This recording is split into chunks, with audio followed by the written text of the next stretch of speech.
Welcome back dear students.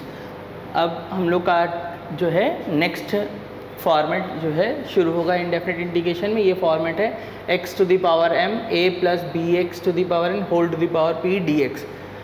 m n p ये सब के सब क्या बिलोंग कर रहे हैं, q को यानी रैशनल नंबर को।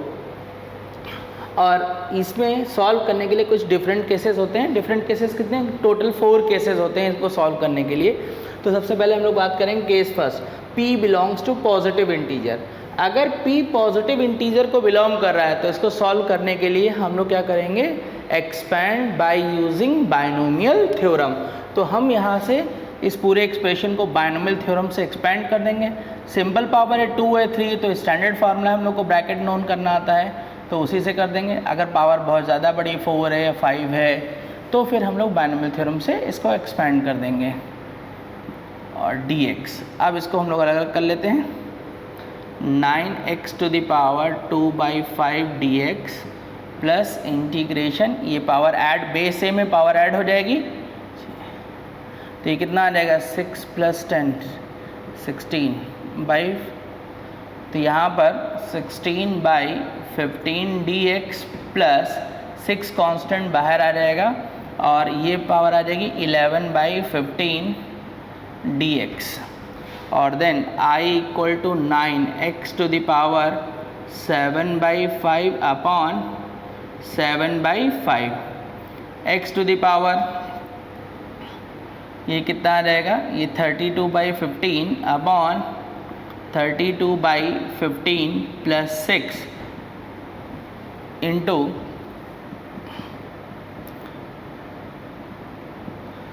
26/15 अपॉन 26/15 प्लस c। तो ये इसका फाइनल आंसर आ जाएगा। तो ये था हम लोग का केस फर्स्ट। इसमें क्या है कि अगर हमें केस पता है और उस केस में क्या करना है तभी क्वेश्चन सॉल्व होगा, अदरवाइज इसमें क्वेश्चन सॉल्व ही नहीं होगा।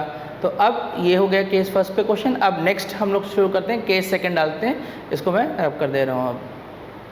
तो केस सेकंड हम लोग का ये होता है कि यहाँ पर अगर p निगेटिव इंटीजर को बिलोंग करे और अगर p निगेटिव इंटीजर को बिलोंग करेगा तो उस केस में x = t to the power k substitute करेंगे हम लोग।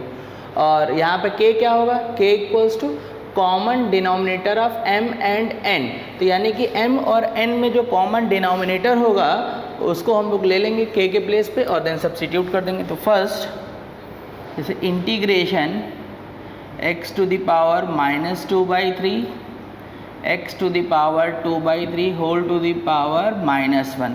तो कॉमन डिनोमिनेटर क्या है, ये 3 है, ये 3 है। तो यहाँ से हम लोग पुट करेंगे x = t to the power 3, then dx = 3t² dt। अब ये वैल्यू इस इंटीग्रेशन में पुट हो जाएगी। ये t³ -2/3 ब्रैकेट में 1 प्लस t³ -1 और dx की जगह 3t² dt। देन I = ये से कैंसिल हो जाएगा 1/t², ये से कैंसिल हो जाएगा 1 plus t² whole to the power -1 into 3t² dt। ये इससे कैंसिल हो जाएगा, 3 कांस्टेंट बाहर आ जाएगा और अब ये एक स्टैंडर्ड फार्मूला बन जाएगा। तो I = 3 dt upon 1 + t², 3 tan inverse t plus c। अब t की वैल्यू पुट कर देते हैं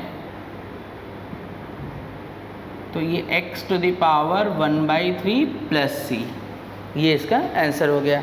अब नेक्स्ट अगला क्वेश्चन हम लोग देखते हैं, सेकंड पार्ट इसका। फिर से जैसे देखा तो पुट हो जाएगा x = t to the power 3 dx = 3t² dt। Then I = t³ whole to the power -5/3 1 plus t³ whole to the power 2/3 -1 3t² dt। ये इससे कैंसिल हो जाएगा, ये किससे कैंसिल हो जाएगा। और देन अब जो यहाँ से एक्सप्रेशन हम लोग को मिल जाएगा वो क्या आ जाएगा, I = 1/t⁵ 1 + t² whole to the power -1 into 3t² dt। ये इससे कैंसिल होके 3 आ जाएगा, 3 कांस्टेंट बाहर आ जाएगा और dt/t³ इंटू 1 + t² ये आ जाएगा। और अब यहाँ से इसको हम लोग नॉर्मली सॉल्व कर सकते हैं। किस तरीके से इसको सॉल्व कर सकते हो, यहाँ से t² को हम लोग बाहर कॉमन कर लेंगे और फिर t² को 1/t² को u ले लेंगे, सॉल्व हो जाएगा। ये पुराना ही पैटर्न हो जाएगा। यहाँ से क्या, इसको हम लोग ऐसा लिख सकते हैं, देखो dt/, ये टाइप फर्स्ट में कन्वर्जन हो जाएगा, तो ये 1/t² + 1 पुट कर देंगे u = 1/t², तो du = -2/t³ dt। सारी वैल्यू पुट कर दी जाएंगी, तो I = और यहाँ से क्या हो जाएगा -t³/2 du = dt, 3 बाहर आ जाएगा, -t³/2 t⁵ u + 1 du, ये dt की जगह आ जाएगा। तो ये इससे कैंसिल होकर स्क्वायर आ जाएगा, माइनस साइन हम लोग बाहर कर लेंगे, -3/2 du/t² 1 + u, और ये 1/t² फिर से u में कन्वर्जन हो जाएगा, तो -3/2 u du/u + 1। और फिर हम लोगों को पता है क्या कि न्यूमरेटर और डिनोमिनेटर वेरिएबल अगर सेम है तो कांस्टेंट नंबर ऐड कर देते हैं और उसको बैलेंस करने के लिए माइनस कर देंगे, तो फाइनली यहाँ से क्या बन जाएंगे 1 - 1/u + 1 du। और अब देन ये ब्रेक हो जाएगा, तो -3/2 u - log u + 1 + c।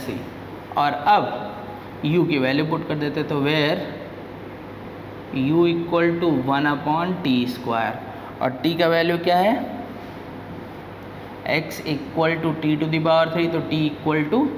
x⁴ 1/3, तो u = 1/2/3, तो u = x⁻⁻³ 2/3। तो ये इसका फाइनल आंसर आ जाएगा। तो ये था हम लोग का इसका केस सेकेंड। अब हट जा रहे हैं यहाँ से सामने से, अब इसको नोट करेंगे, इसके बाद फिर हम लोग का शुरू करेंगे केस थर्ड। अब इसको रब कर दे रहे हैं हम। तो नेक्स्ट फॉर्मेट ये है कि यहाँ पर देखो p अभी क्या था, पॉजिटिव इंटीजर था, नेगेटिव इंटीजर था। अब p ना तो पॉजिटिव इंटीजर रह जाए ना नेगेटिव रह जाए, तो कैसे करेंगे, तो उसको सॉल्व करने के लिए हम ध्यान रखेंगे m + 1/n ये इंटीजर होना चाहिए, और अगर ये इंटीजर है तो ये जो पूरा एक्सप्रेशन है इसको t⁻k ले लेंगे, और k क्या होगा, p का जो डिनोमिनेटर वैल्यू है वो ले लिया जाएगा। तो यहाँ से क्वेश्चन देखते हैं। तो जैसे ये first question x³ + 2x⁴ 2/3 dx। तो सबसे पहले आप देख रहे हैं p ना तो पॉजिटिव इंटीजर ना नेगेटिव इंटीजर, तो तुरंत समझ गए क्या कि m + 1/n ये चेक करना है। m की वैल्यू 3 + 1 n की वैल्यू देख लीजिएगी, तो n की वैल्यू यहाँ पे क्या है 4, तो फाइनली क्या आ गया 1, यानी कि इंटीजर। और जब ये इंटीजर आ गया तो क्या करना है, इस पूरे एक्सप्रेशन को हम लोग को पुट करना होगा, ये = t⁻, k क्या है, p का जो फ्रैक्शन वैल्यू डिनोमिनेटर का वैल्यू ये ले लिया जाएगा। और अब इसको डिफरेंशिएट कर देते हैं। तो यहाँ पर ये ध्यान रखना है कि ये सीधे ऐसे डिफरेंशिएट मत करने लग जाना, x⁴ = t³ - 2, या x = t³ - 2 whole to the power 1/4। अब इसको हम लोग यहाँ पे डिफरेंशिएट कर देते हैं। तो dx = 1/4 t³ - 2 -3/4 into 3t² dt, ये वैल्यू आ गई। अब यहाँ पे सारे सब्स्टिट्यूशन हम लोग कर देंगे। तो I equal to integration x के प्लेस पे वैल्यू आ जाएगी t³ -2 whole to the power 1/4 और ये पावर 3 इंटू यहाँ पे क्या होगा, ये पूरी वैल्यू तो t³ है तो ये t³ पावर में 2/3 और dx की जगह 1/4 t³ -2 -3/4 इंटू 3t² dt। अब ध्यान से देखो ये एक्सप्रेशन कैंसिल हो जाएगा और एक ये कैंसिल हो जाएगा। 3/4 यहाँ से t² यहाँ से t², तो ये t⁴ dt लिया गया। और अब इसको हम लोग यहाँ पे क्या लिख सकते हैं, 3/4 t⁵/5 प्लस c। t की वैल्यू पुट कर देंगे तो t की वैल्यू क्या हो जाएगी, 2 + x⁴ whole to the power 1/3 तो 3/20 2 + x⁵ 5/3 प्लस c, ये इसका फाइनल आंसर आ जाएगा। अब इसके बाद फिर इसका सेकेंड वाला पार्ट, इसको रब कर दे रहे हैं।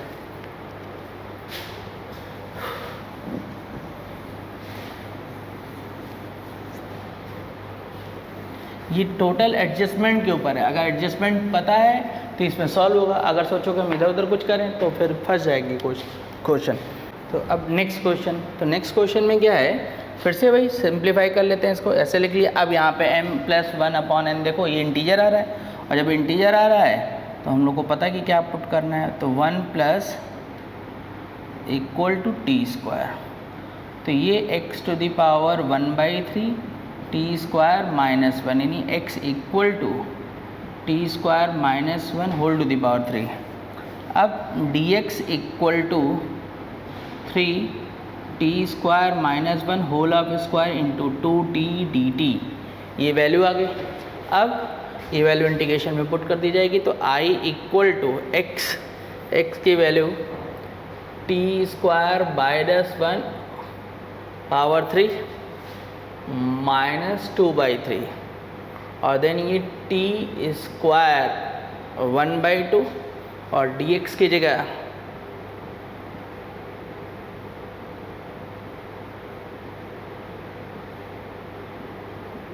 ये हो गया। और अब यहाँ से क्या आ जाएगा, ये t मिलके 6t² हो गया और ये t² - 1 whole of square dt, ये इससे पूरा कैंसिल हो जाएगा। तो फाइनली 6 बाहर आ गया, t² का इंटीग्रेशन t/3 प्लस c। अब t की वैल्यू पुट कर दी जाएगी तो 2t की वैल्यू यहाँ से हम लोग पुट कर देंगे तो t इक्वल टू क्या आ जाएगा, 1 + x⁴ 1/3 whole to the power 1/2, तो ये 1 + x⁴ 1/3 और ये 3/2 प्लस c, ये इसका फाइनल आंसर आ जाएगा। तो ये था हम लोग का केस थर्ड। अब शुरुआत करते हैं हम लोग केस फोर्थ की, इसको रब कर दे रहे हैं। तो नेक्स्ट केस अब क्या होगा, m+1/n, ये भी इंटीजर नहीं होगा। जब ये इंटीजर नहीं होगा तो प्लस p के साथ देखा जाएगा इंटीजर। तो यहाँ पर देखते हैं पहला क्वेश्चन, और सब्स्टिट्यूशन क्या है, ये जो अंदर लिखा है वो वैल्यू इक्वल टू यहाँ जो लिखा है ये और t⁴ के क्या है भाई, डिनोमिनेटर वैल्यू ऑफ p, मतलब p फ्रैक्शन है तो फ्रैक्शन का डिनोमिनेटर देख लिया जाएगा। तो x⁴ -3 1 प्लस ये हो गया। अब यहाँ से वैल्यू देख लेते हैं तो m+1/n, देखो यहाँ पे m+1/n ही देखो, केवल देखो -6 + 1/n, n का वैल्यू 3, क्या ये इंटीजर दिख रहा है, नहीं दिख रहा है, इसीलिए प्लस p। अब p की वैल्यू पुट कर दो तो p की वैल्यू यहाँ पे क्या है 2/3, और जैसे ही देखेंगे तो ये -5/3 प्लस 2/3, तो ये वैल्यू हम लोग को क्या देखेगी -1, दैट मीन्स इंटीजर। और जब ये इंटीजर आ गया तो हमको क्या पुट करना है, ये पूरी वैल्यू ले लो, पुट 1 + 2x³ इक्वल टू ये जो x लिखा है इंटू t⁴, यहाँ जो डिनोमिनेटर में लिखा है। अब इसका सीधे डिफ्रेंशिएशन नहीं करोगे, सबसे पहले यहाँ से x की वैल्यू निकाल लेनी है। तो ये क्या हो जाएगा, एक्स क्यूब कॉमन कर लेंगे, t square minus 2 equal to 1। अब देन ये x cube equal to finally t square minus 2 whole to the power 1 minus 1, और x equal to t square minus 2 whole to the power minus 1/3। और अब dx equal to, तो dx equal to minus 1/3 t square minus 2 minus 2/3 और फिर अंदर लेकर differentiation 2t dt। तो dx equal to minus 2/3 t square minus 2 power में minus 2/3 t dt। ये वैल्यू हम लोग अब इस इंटीग्रेशन में पुट कर देंगे।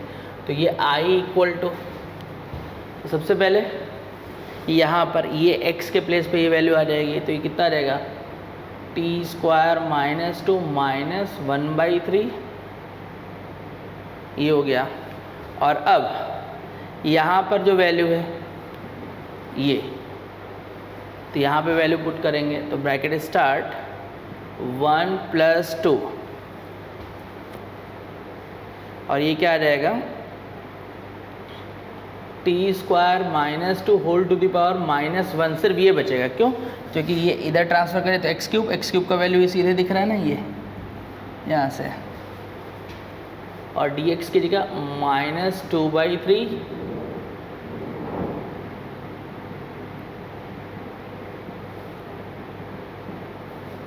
तो ये I equal to t square minus 2 power में कितना आ जाएगा, ये 2 आ जाएगा, यहाँ से एलसीएम ले लेंगे और ये माइनस 2/3 अभी ऐसे ही लिखा रहने देते हैं, इंटू टी स्क्वायर माइनस 2, ये होल पे पावर 2/3 ऐसे ही लिखा रहेगा, T D T. Minus 2/3 constant है, बाहर आ जाएगा। और अब ये टी स्क्वायर माइनस 2, ये दोनों एक साथ हो जाएंगे, ये 4/3 हो जाएगा, इंटू यहाँ एलसीएम ले लेंगे तो ये क्या बनेगा, जाके ऊपर टी स्क्वायर पावर में 2/3 upon T square minus 2 power में 2/3 टी डी टी, ये आ जाएगी वैल्यू।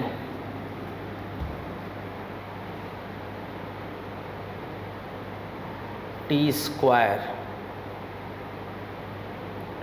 ठीक, ये आ गया।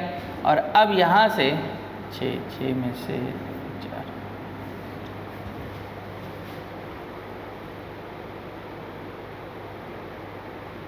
ये पावर में 2/3,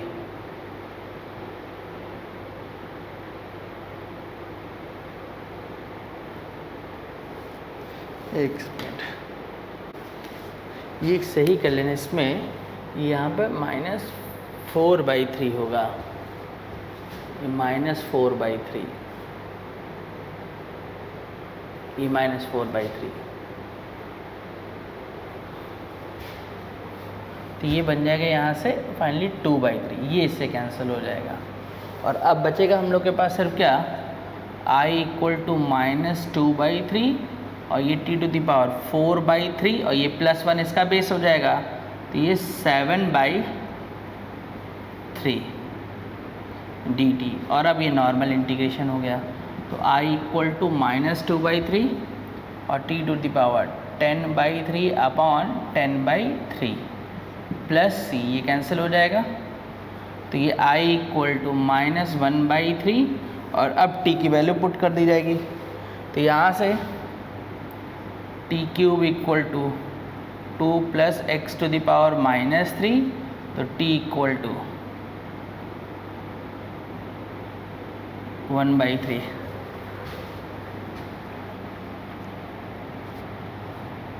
तो 2 + x to the power -3 1/3 whole to the power 10/3 +1, तो final I equal to -1/5 2 + x to the power -3 10/9 + c, ये इसका आंसर आ जाएगा। अब इसके बाद फिर इसका नेक्स्ट क्वेश्चन सेकेंड वाला देखते हैं। तो सेकेंड क्वेश्चन फिर से n की जगह -4 + 1 n2 हो गया और p की जगह 1/2। तो यहाँ से जब हम लोग देखेंगे -3/2 + 1/2 तो कितना आ गया -1, मतलब इंटीजर। तो यहाँ से क्या आएगा 1 + 3x² = x² इंटू p का डिनोमिनेटर वैल्यू क्या 2। तो सबसे पहले हम लोग क्या करेंगे, ये x कॉमन हो जाएगा, ये हो गया। तो ये x =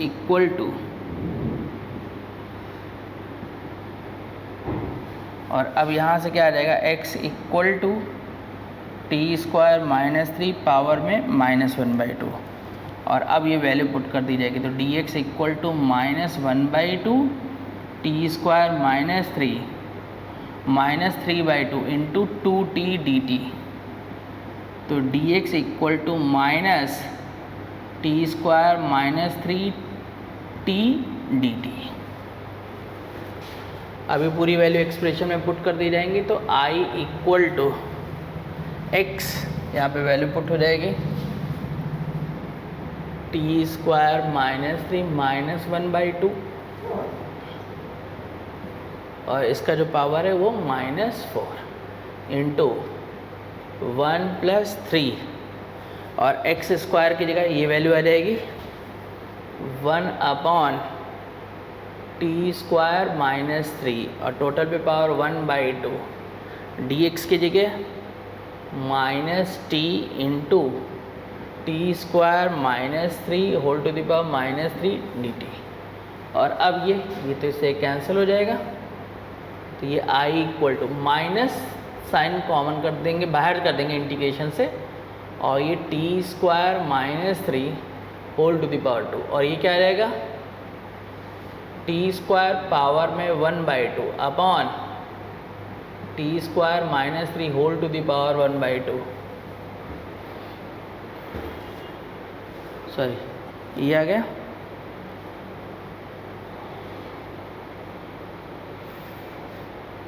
और into t² - 3 whole to the power -3 dt। अब इसको हम लोग सिंप्लीफाई कर देंगे। तो सिंप्लीफाई कर देते हैं। तो यहाँ पर ये -3 3/2 ये लिख लेंगे। अब इसको जब सिंप्लीफाई करेंगे तो माइनस साइन ये से कैंसिल हो जाएगा।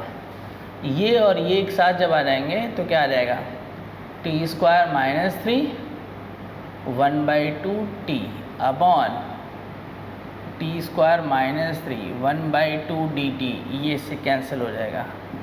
तो माइनस t² प्लस c। अब t की वैल्यू पुट कर दोगे तो यहाँ से t की वैल्यू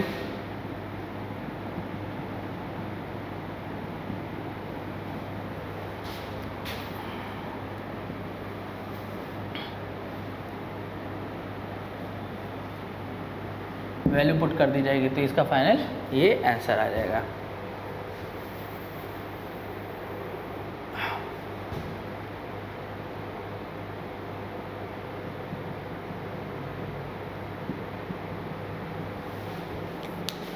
तो ये सारे इस केस के, इस टाइप के सारे केस कंप्लीट हुए। अब इसके आगे फिर और फॉर्मेट हम लोग देखते हैं। नेक्स्ट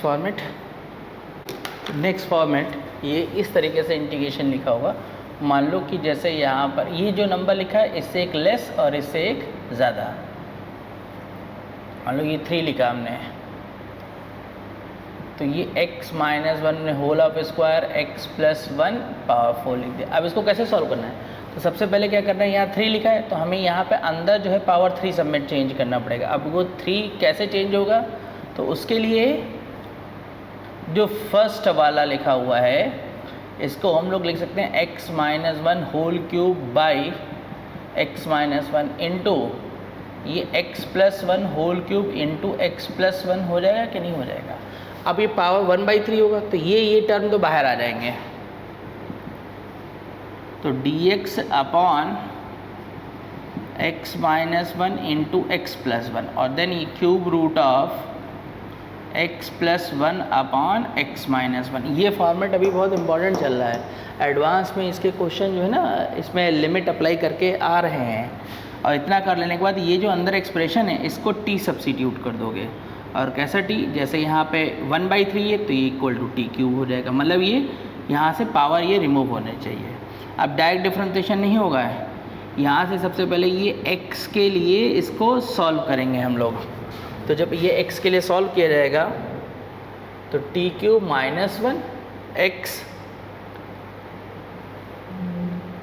तो ये t cube plus 1 upon t cube minus 1, तो dx अपॉन dt अब यहाँ से निकाला जाएगा।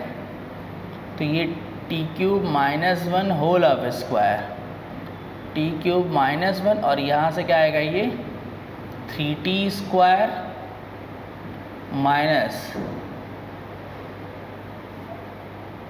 T cube plus 1 3t square, bracket open कर लेते हैं। तो dx upon dt equals to 3t to the power 5 minus 3t square upon, ये इससे कैंसिल हो जाएगा, dx अपॉन dt माइनस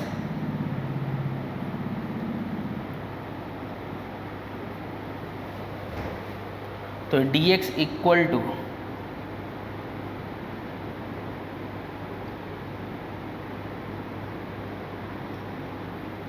और अब ये पूरी वैल्यू एक्सप्रेशन में पुट कर दी जाएगी, बाकी x के प्लेस पे वैल्यू पुट कर दिए जाएंगे।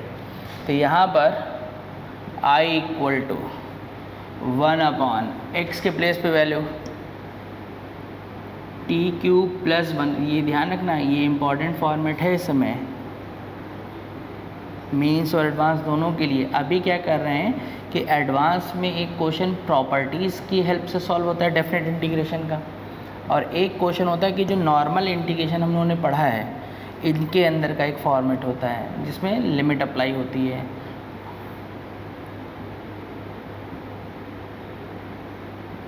ये आ गया, और अब इसको सिंप्लीफाई कर लेते हैं।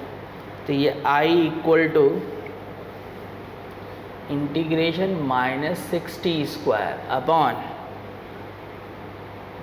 T cube plus 1 minus t cube plus 1 upon t cube minus 1 into t cube plus 1 plus t cube minus 1 upon t cube minus 1 into d t upon t cube minus 1 square. ये पूरा expression इससे cancel हो जाएगा, ये इससे cancel हुआ, एक ये इससे कैंसिल हो गया। Integration minus 6t square upon 2 into 2t cube D T. अब यहाँ से -3/2 1 अपॉन टी डी टी, ये आ जाएगा इसका रिज़ल्ट। और अब इसका इंटीग्रेशन हम लोग को बहुत आसानी से पता है, तो ये क्या हो जाएगा -3/2 log t प्लस सी, और t की वैल्यू पुट कर दी जाएगी। तो यहाँ से -3/2 log x plus 1 upon x minus 1 whole to the power 1/3 plus C, ये इसका फाइनल आंसर आ जाएगा। अब इसके आगे फिर आगे के और फॉर्मेट देखते हैं।